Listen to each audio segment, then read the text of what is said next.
사무엘하 15장 1절부터 12절입니다. 그 후에 압살롬이 자기를 위하여 병거와 말들을 준비하고 호위병 50명을 그 앞에 세우니라. 압살롬이 일찍이 일어나 성문길 곁에 서서 어떤 사람이든지 송사가 있어 왕에게 재판을 청하러 올 때에 그 사람을 불러 이르되 너는 어느 성읍 사람이냐 하니 그 사람의 대답이 이 종은 이스라엘 아무 지파에 속하였나이다 하면 압살롬이 그에게 이르기를 보라 내 일이 옳고 바르다마는 내 송사를 들을 사람을 왕께서 세우지 아니하셨다 하고 또 압살롬이 이르기를 내가 이 땅에서 재판관이 되고 누구든지 송사나 재판할 일이 있어 내게로 오는 자에게 내가 정의 베풀기를 원하노라 하고 사람이 가까이 와서 그에게 절하려 하면 압살롬이 손을 펴서 그 사람을 붙들고 그에게 입을 맞추니 이스라엘 무리 중에 왕께 재판을 청하러 오는 자들마다 압살롬의 행함이 이와 같아서 이스라엘 사람의 마음을 압살롬이 훔치니라. 4년 만에 압살롬이 왕께 아뢰되 내가 여호와께 서원한 것이 있사오니 청하건대 내가 헤브론에 가서 그 서원을 이루게 하소서. 당신의 종이 아람 구술에 있을 때에 서원하기를 만일 여호와께서 반드시 나를 예루살렘으로 돌아가게 하시면 내가 여호와를 섬기리이다 하였나이다. 왕이 그에게 이르되 평안히 가라 하니 그가 일어나 헤브론으로 가니라. 이에 압살롬이 정탐을 이스라엘의 모든 지파 가운데 두루 보내 이르기를 너희는 나팔 소리를 듣거든 곧 말하기를 압살롬이 헤브론에서 왕이 되었다 하라 하니라. 이때 청함을 받은 200명이 압살롬과 함께 예루살렘에서부터 헤브론으로 내려갔으니 그들은 압살롬이 꾸민 그 모든 일을 알지 못하고 그저 따라가기만 한 사람들이라. 제사 드릴 때에 압살롬이 사람을 보내 다윗의 모사 길로 사람 아히도벨을 그의 성읍 길로에서 청하여 온지라. 반역하는 일이 커가매 압살롬에게로 돌아오는 백성이 많아지니라. 아멘. 자, 사무엘하 15번째 시간입니다. 아들의 반역 다시 광야로라는 제목으로 말씀 증거하겠습니다. 자, 오늘은요 참 공교롭게도요 어버이 주일인데 아들이 반역해서 도망가는 아버지 이야기를 하게 됐습니다. 이 아들 압살롬이 쿠데타를 일으켰습니다. 자기가 왕이라고 선언을 하는 대사건이 벌어진 거예요. 그래서 아버지 다윗이 어떻게 하겠습니까? 이걸 어떻게 아버지가 아들하고 싸워요. 게다가 이거는 단순히 부자지간의 싸움이 아니라 아들 편, 아버지 편 나뉘어서 같은 동포끼리 싸우는 치고받고 싸우는 내전이 될 게 뻔하잖아요. 이거는 양쪽 다 지는 싸움입니다. 아무 영광도 없는 상처만 남는 싸움이요 사탄만 좋아하는 싸움입니다. 그렇기 때문에 다윗이 어떻게 합니까? 아버지 다윗은 측근들과 함께 왕궁을 떠나서 광야로 가게 됩니다. 광야예요, 광야. 자, 광야라고 그러니까 굉장히 낭만적으로 들릴 수도 있겠지만 여러분 광야가 스페인어로 뭔지 아시죠? 데시에르토입니다. 사막이에요, 사막. 먹을 것도 없고 마실 것도 없고 수많은 위험이 도사리고 있는 죽음의 땅이 바로 이 광야입니다. 자, 그런 곳으로 다윗이 내몰린 겁니다. 자, 그러니 얼마나 처지가 딱합니까? 그동안은 화려한 왕궁에서 호의호식하면서 살다가 그러고 있었는데 그만 어느 날 아들이 배반을 해서 이제 도망갑니다. 자, 그 마음이 얼마나 무너졌겠어요. 그것만도 서러운데 도망간 곳이 광야입니다. 광야. 자, 전에 다윗이 젊었을 때는 사울 왕을 피해서 광야로 갔었죠. 자, 이제 나이가 들어서는 아들 압살롬을 피해서 또다시 광야로 가게 되는 것입니다. 흔히 뭐 광야학교 그러는데 이 다윗이요 광야학교에 또 입학을 하게 되는 것입니다. 자, 왜 하나님은 다윗뿐만이 아니라 우리를 광야로 보내실까요? 자, 이거는 제가 일일이 설명하기보다는 노래로 하면 딱 좋을 것 같아서요. 제가 오랜만에 한번 노래를 한번 해보겠습니다. 여러분 주보 3페이지에 보시면 거기 광야를 지나며라는 찬양이 나오는데요. 아시는 분들은 한번 같이 불러주시고요. 모르신다면 한번 가사에 집중해서 한번 봐주시길 바랍니다. 자, 한번 쭉 불러볼게요. 왜 나를 깊은 어둠 속에 홀로 두시는지 어두운 밤은 왜 그리 길었는지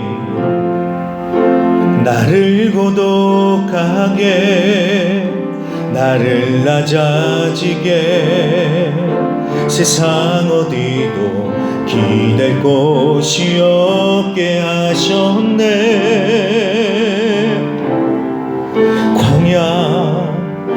광야에 서 있네.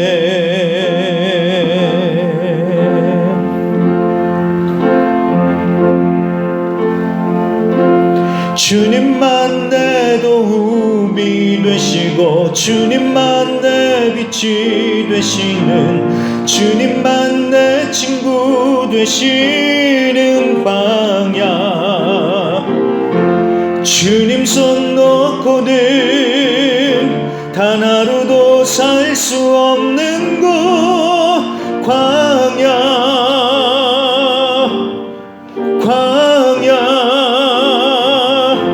주께서 나를 사용하시려 나를 더 정결케 하시려 나를 택하여 보내신 그곳 광야.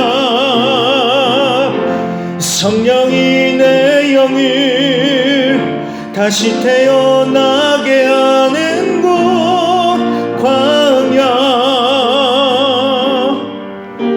광야에 서 있네.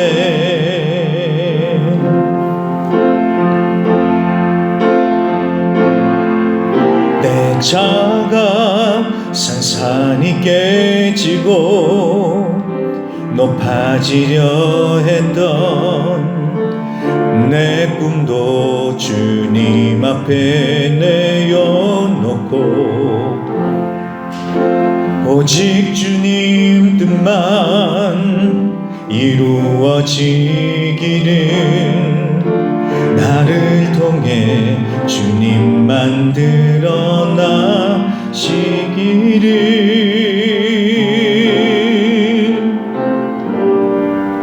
광야를 지나며.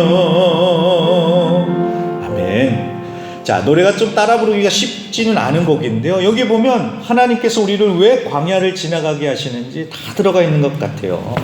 정말 그렇지 않습니까? 주님 없으면 도무지 살 수 없는, 주님 손 놓고는 살 수 없는 존재들인데, 우리는 그런 존재들인데 우리가 그걸 잊고 살 때가 얼마나 많습니까? 그런데 광야의 길을 지날 때 그것을 깨닫죠. 그러면서 내 억센 자아가 무너지고 깨지고, 그러면서 우리의 흐트러진 마음, 우리의 흐트러진 시선도 다시 주님께로 향하고, 그러면서 다시 영적으로 새롭게 회복되면서 하나님의 사람으로 만들어져 가게 되는 것이 바로 이 광야입니다. 광야. 그래서 하나님은 우리로 하여금 광야의 시간을 지나가게 하시는 것이고요. 근데 우리가 알아야 될 것은 이 광야라는 것이요, 한 번으로 되는 게 아니더라는 것입니다. 학교는 한 번 졸업하면 끝이죠. 그리고 군대도요, 한 번 갔다가 제대하면 끝입니다. 그런데 이 광야 학교, 광야 훈련소는 한 번으로 안 끝납니다. 필요할 때마다 하나님께서 계속 보내십니다. 오늘 말씀에 나오는 다윗도 그렇습니다. 다윗이 젊어서는 사울 왕을 피해서 열심히 광야 학교에서 고생하면서 훈련받았습니다. 그렇게 해서 끝난 줄 알았는데 웬걸요, 이제 60이 넘었는데, 나이가 60이 넘었어요. 이제는 친아들 압살롬을 피해서 또다시 광야로 가게 됩니다. 당연히 아들이 배신해서 마음이 얼마나 상했겠어요. 그리고 몸도 고생입니다. 하지만 이 다윗이 광야에 들어서니까 드디어 영적으로 깨어나면서 각성하더라는 거예요. 그래서 지금까지 다윗이 보여줬던 모습과는 완전히 다른, 또 다른 다윗의 모습을 보여줍니다. 자, 우리가 지금 사무엘하를 계속 보고 있지만, 자, 밧세바 사건 이후에 사무엘하 13장, 14장에 보면 다윗이 얼마나 한심했습니까? 화만 딥다내고요. 상황을 방치하거나 회피하면서 끌려다녔죠. 하지만 오늘부터는 다윗이 능동적으로 상황에 대처하면서 아주 지혜롭게 영적으로 이 모든 것들을 풀어가기 시작을 합니다. 자, 그 내용을 한번 보겠습니다. 1절을 보세요.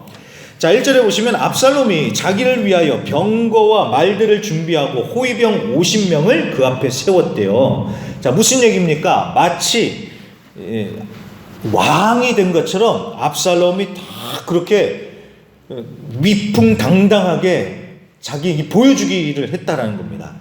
자, 여러분, 압살롬이 어떤 일이 있었는지 기억을 하시죠? 앞서 여동생의 복수를 한다고 이복형을 죽였습니다. 그리고 도망갔다가 3년 만에 예루살렘으로 돌아오게 됩니다. 자, 돌아와서 가택연금을 당하면서 2년간 있었죠. 그랬다가 겨우 아버지 다윗과 화해를 하게 됩니다. 그러니까 그렇게 도망갔다가 다시 모든 관계들이 회복되기까지 5년이 걸린 거예요. 자, 그러면 어떻게 해야 되겠어요? 이제 마음 고쳐먹고 겸손하게 그냥 조용히 살아야 되잖아요. 그런데 이 1절 말씀해 보니까 마치 자기가 왕이 된 것처럼 병거며 말이며 호위병을 무려 50명을 거느리면서 아주 위세당당하게 그렇게 돌아다니고 있는 겁니다. 자, 그러면서 2절을 보세요. 2절. 압살롬이 일찍이 일어나서 성문길 곁에 자리를 잡고는 송사를 하기 시작을 했대요. 자, 이게 무슨 말이냐면 백성들이 송사나 재판을 할 일이 있으면, 그래서 해결이 안 나면 이렇게 왕궁으로 와서 재판관이나 아니면 왕에게 찾아가서 풀어달라고 하는 거예요. 그래서 사람들이 다윗 왕을 찾아가는데 그 중간에 압살롬이 딱 버티고 있다가 아니, 왕한테 갈 필요 없다고 나한테 얘기하라고 하는 겁니다. 나한테 얘기하면 내가 해결해 주겠다고. 그러니까 이게 허락도 없이 왕을 대신하는 아주 그런 선을 넘는 행동을 지금 하고 있는 거예요. 그러면서 3절 말씀을 보세요. 3절. 왕이 내 송사를 들을 사람을 세우지 않으셨다. 무슨 말입니까? 왕이 재판관들을 제대로 세우지 않았다. 그러니까 왕이 지금 잘못하고 있다. 왕이 지금 나라를 잘못 다스리고 있다. 이런 식으로 왕을 깎아내리는 것입니다. 그러면서 4절. 내가 이 땅에서 재판관이 되고 누구든지 내게로 오는 자에게 내가 정의를 베풀겠다 라고 이렇게 얘기를 합니다. 와, 여러분, 이게요 그냥 들으면 뭐 지가 하려나 보다 하는데 여러분, 이게 얼마나 오만방자한 얘기인지 모르겠습니다. 자기가 판단을 하겠대요. 그리고 자기가 정의를 세우겠다고 합니다. 여러분, 누가 판단하고 누가 정의입니까? 하나님이시죠.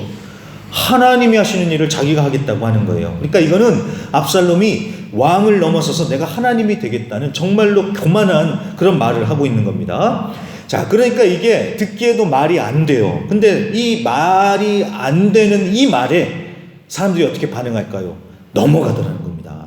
그래서 압살롬을 따라갑니다. 그래서 5절 보세요. 사람이 가까이 와서 그에게 절하면 압살롬이 손을 펴서 그 사람을 붙들고 입을 맞췄대요. 자, 여러분, 입을 맞춘다는 것이 우리 문화에서는 굉장히 불편합니다. 하지만 이 시대 때는요, 이게 친근감의 표시였습니다. 그러니까 그때는 그랬구나 하면서 보세요. 자, 사람이 오면 다 두 팔로 안고 입 맞춤까지 하면서 아주 친한 척을 했다는 거예요. 자, 그런데 여러분, 이 압살롬에 대해서 한번 생각을 해보세요. 이 압살롬이요, 우리가 지난주 14장에서 봤듯이 압살롬이 아름다웠다고 그렇게 성경을 말씀하거든요.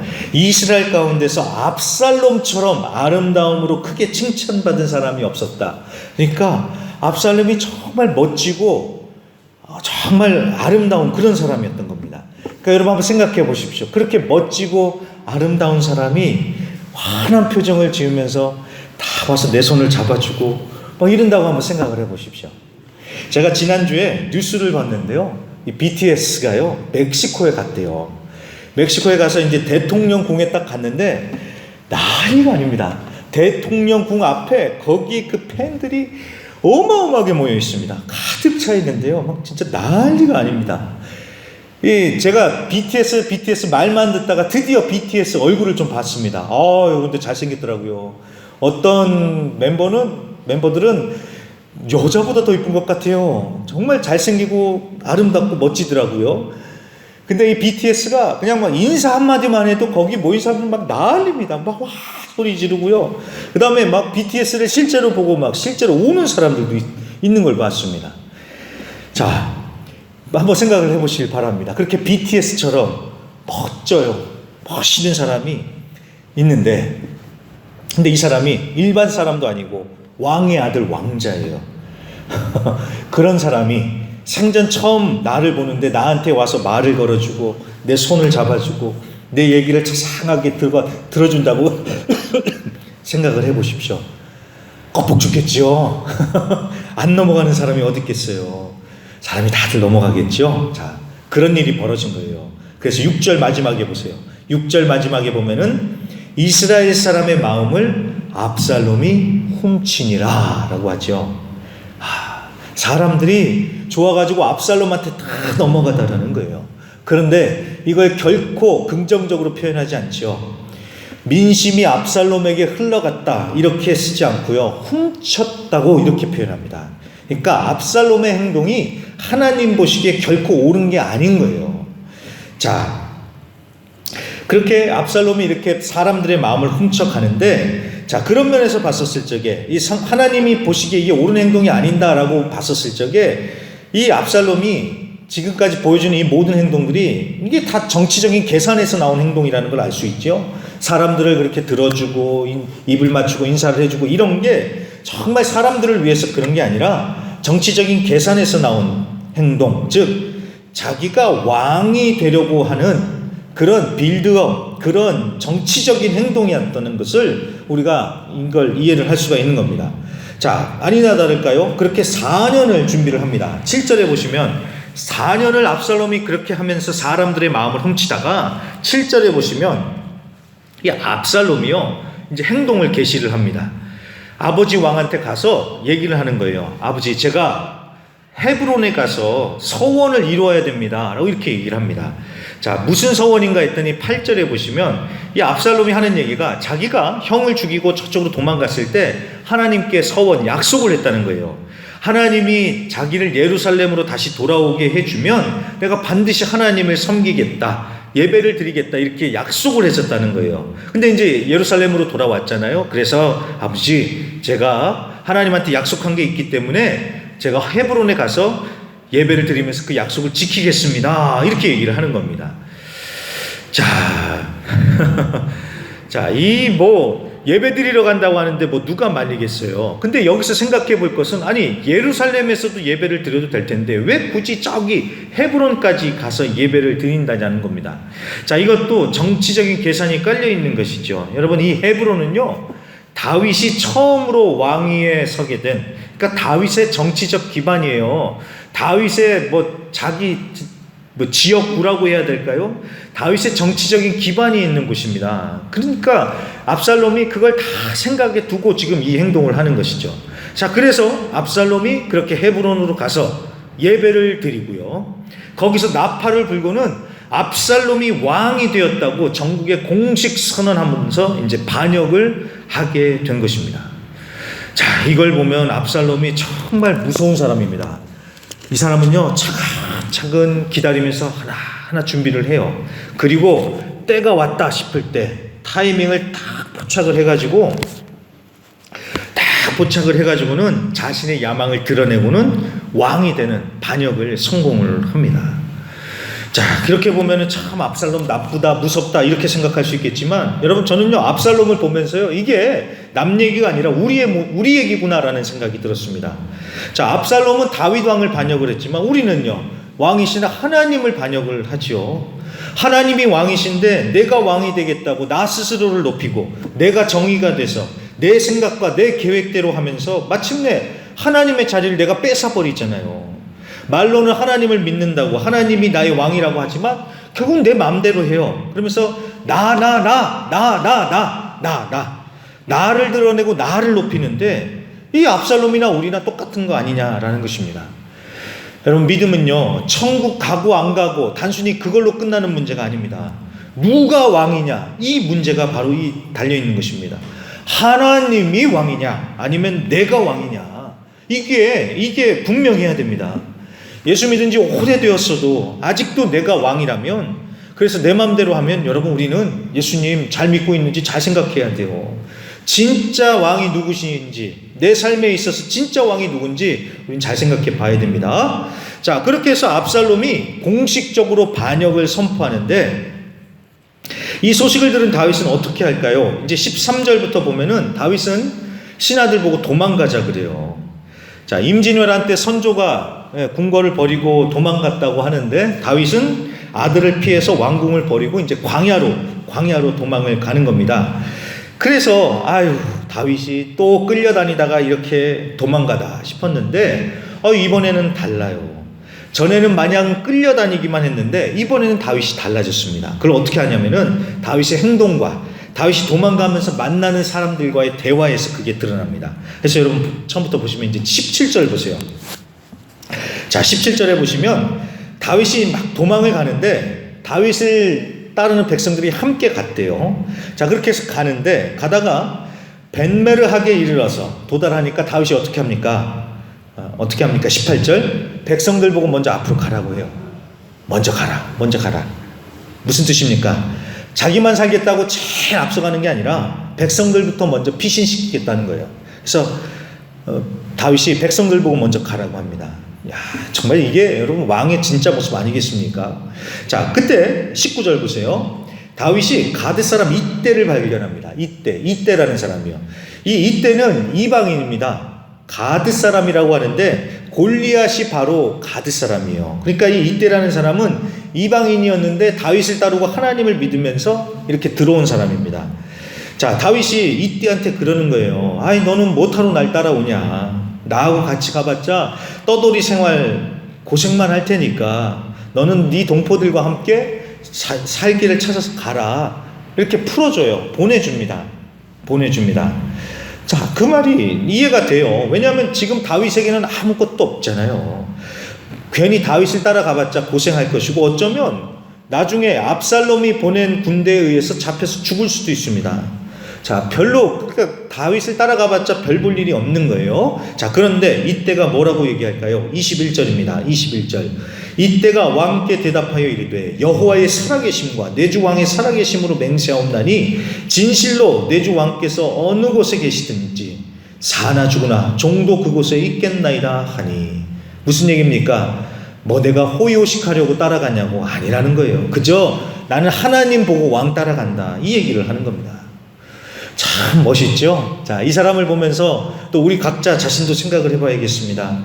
우리는 예수님을 따라가는 사람이잖아요. 자, 예수님을 따라가는 우리의 마음 자세는 어떻습니까? 나는 예수님을 왜 믿고 따라가는가? 호의호식하려고요? 호의호식을 하든 말든 예수님이 하나님이고 왕이니까 우리는 따라가는 것 아니겠습니까? 우리가 찬송하는 것처럼 높은 들이든지 거친 들이든지 우리는 예수님이 우리의 왕이니까 따라가는 거예요. 그렇죠? 이런 단호한 마음을 분명하게 하실 수 있길 바랍니다. 자, 그렇게 해서 이때를 만나고요. 그 다음에 좀만 더 가다가 24절에 보시면은 24절에서는 이제는 사독이라는 제사장과 레위 사람들을 만납니다. 자, 이 사람들은 어떤 사람들이냐면요, 하나님의 언약궤를 메고 다윗을 쫓아온 사람들이에요. 대단합니다. 그 난리통에 언약궤를 메고 나와요. 참 대단해요. 자, 그런데 이게 이 언약궤가 들고 왔다는 게 굉장히 큰 의미가 있습니다. 여러분, 언약궤가 있으면요, 다윗의 입장에서는 얼마나 마음이 든든하겠어요. 왜냐하면 하나님의 언약궤를 내가 모신다는 그런 명분이 있잖아요. 명분이요. 그리고 또 하나님을 꼭 손에 쥔 것 같잖아요. 하나님의 언약궤가 있으니까. 그러니까 얼마나 마음이 안심이 되겠어요. 자, 그런데 여러분, 우리가 잘 생각해야 됩니다. 하나님을 내 손에 쥐고 있을 게 아니죠. 어떻게 해야 됩니까? 우리는 하나님을 내 손에 쥐고 흔들면서 어떻게 하려고 할 게 아니라 하나님께 다 내려놓고 오히려 하나님께 항복하고 하나님을 따라가야 되겠죠. 자, 다윗도 그렇습니다. 그래서 25절에 보시면 다윗이 뭐라고 얘기합니까? 왕이 사독에게 이르되 보라, 하나님의 궤를 성읍으로 도로 메어가라. 만일 내가 여호와 앞에서 은혜를 입으면 도로 나를 인도하사 내게 그 궤와 그 계신대를 보이시리라. 무슨 뜻입니까? 하나님의 뜻이라면 하나님이 나를 다시 데리고 가시겠지. 그러니까 언약궤는 그냥 도로 원래 있던 자리에 갖다 놔라 라는 겁니다. 무슨 말입니까? 그러니까 하나님의 뜻에 완전히 맡기더라는 거예요. 자, 이런 비슷한 모습이 16절에도 나오는데 이 부분은 조금 폴레믹고한 좀 논란이 되는 부분이기도 한데, 자, 16절에 보시면 다윗이 궁궐에서 도망 나올 때 후궁 10명을 남겨뒀대요. 후궁 10명을요. 참 이게 올바른 선택이었는지는 우리가 두고두고 생각을 해봐야 되는 것이, 이 후궁 10명을 남겨둔 것서 이제 나중에 아주 사건이 벌어지기도 하고요. 또 어떻게 후궁만 이렇게 남기고 가냐, 또 그런 생각이 드는데, 아마도 다윗은 그렇게 생각을 했을 것 같아요. 아버지의 후궁들이니까 그래도 압살롬이 봐주겠지 그런 생각을 했었을 것 같아요. 아무튼 간에 어떤 생각으로 다윗이 후궁들을 두고 갔는지는 모르겠지만, 여러분 이러면은 좀 다윗의 마음이 좀 더 좀 공감이 되지 않을까 싶습니다. 이 후궁들, 다윗이 얼마나 애지중지해요. 물론 후궁들을 이렇게 많이 거느리고 살았다는 거 이게 지탄받아야 될 일이지만 여러분 보세요. 아무튼 자기가 좋아하는 애지중지하는 여인들 그걸 그렇게 두고 떠난다는 것이 여러분 어디 쉬웠겠어요? 그런데 다윗은 그런 마음도 다 내려놓고 빈손으로 가는 거예요. 떠나는 거예요. 빈손으로 가는 겁니다. 자, 그러니까 무슨 얘기를 하려고 하느냐? 다윗은 지금 광야로 가면서 자기 자신을 비우고 내려놓고 하나님께 맡기고 있다는 겁니다. 자, 이게 본래 다윗의 모습이죠. 자, 그리고 우리가 따라가야 하는 진정한 믿음의 사람의 모습 아니겠습니까? 자신을 비우고 자신을 내려놓고 하나님께 다 맡기는 것. 네, 이게 우리가 따라가야 될 모습이죠. 자, 그리고 마지막입니다. 30절, 이제 30절부터 보면은 자, 다윗이 울면서 이제 감람산으로 막 가요. 울면서 막 갑니다. 그런데 그때 어떤 사람이 이런 얘기를 해줘요. 왕이시여, 아히도벨이라는 사람이 압살롬 편으로 갔습니다. 이렇게 얘기를 해줍니다. 아히도벨이요, 아히도벨. 그랬더니 다윗이 깜짝 놀라면서요, 바로 그 자리에서 기도합니다. 여호와여, 원하옵건대 아히도벨의 모략을 어리석게 하옵소서. 바로 기도를 합니다. 다윗이 다른 사람은 모르겠는데 이 아히도벨이 배반해서 저쪽으로 붙었다고 하니까 바로 반응을 합니다. 도대체 아히도벨이 누구이기요? 여러분, 아히도벨은 이스라엘의 최고의 모사, 전략가, 제일 똑똑한 브레인입니다. 제갈공명이에요. 제갈공명. 이 아히도벨은요. 자, 그렇게 똑똑한 사람이 저쪽에 딱 붙었다고 하니까 다윗이 얼마나 두려웠겠어요. 그러니까 기도를 한 거예요. 하나님, 저 아히도벨의 계략을 물리쳐달라고. 자, 그런데 재밌는 것은 그 다음입니다. 그렇게 기도를 했는데, 기도를 하고 난 다음에 다윗이 길을 걸어가고 있는데 32절에 보시면요, 아렉 사람 후세가 다윗을 맞이하러 나오더라는 겁니다. 자, 뭐 시간이 길어져서 여기까지만 하겠지만 여러분, 이 후세는요, 이제 우리가 앞으로 살펴볼 텐데 이 후세가요 어떤 일을 하냐면, 앞서 다윗이 무섭다고 여겼던 아히도벨을 물리치고 이 판을 뒤집어 놓는 역할을 하는 게 바로 이 후세입니다. 그러니까 여러분, 이걸 잘 보시면요, 다윗이 두려워서 하나님께 기도했어요. 기도를 했더니 후세라는 사람이 나타나서 다윗을 건져주죠. 자, 이 후세 그냥 나타났겠습니까? 하나님이 보내주신 사람이죠. 자, 하나님이 기도했더니 하나님께서 후세를 보내주셔서 살 길을 열어주시더라. 기도 응답해 주시더라. 딱 이걸 우리가 이 말씀을 통해서 배울 수 있는 것 아니겠습니까? 하나님께서 우리의 기도에 응답하십니다. 기도하십시오. 기도하십시오. 하나님을 믿고 기도하십시오. 두려울 때 특별히 더욱더 기도하십시오. 하나님께서 반드시 역사하십니다. 사람을 보내시든지 아니면 상황을 통해서든지 아무튼 하나님께서 역사하시고 응답하십니다. 그렇기 때문에 여러분, 계속해서 기도하십시오. 절대 기도를 멈추지 마시고요. 우리 순복음이 제일 잘하는 게 뭐예요? 우리는 기도하는 거 잘하는 거잖아요. 기도하는 거는 아무튼 순복음 아니겠습니까? 기도하십시오. 광야길을 지날 때, 어렵고 힘들 때 여러분 기도하시면서 하나님의 놀라운 응답의 역사를 체험하실 수 있기를 주님의 이름으로 간절히 부탁드립니다.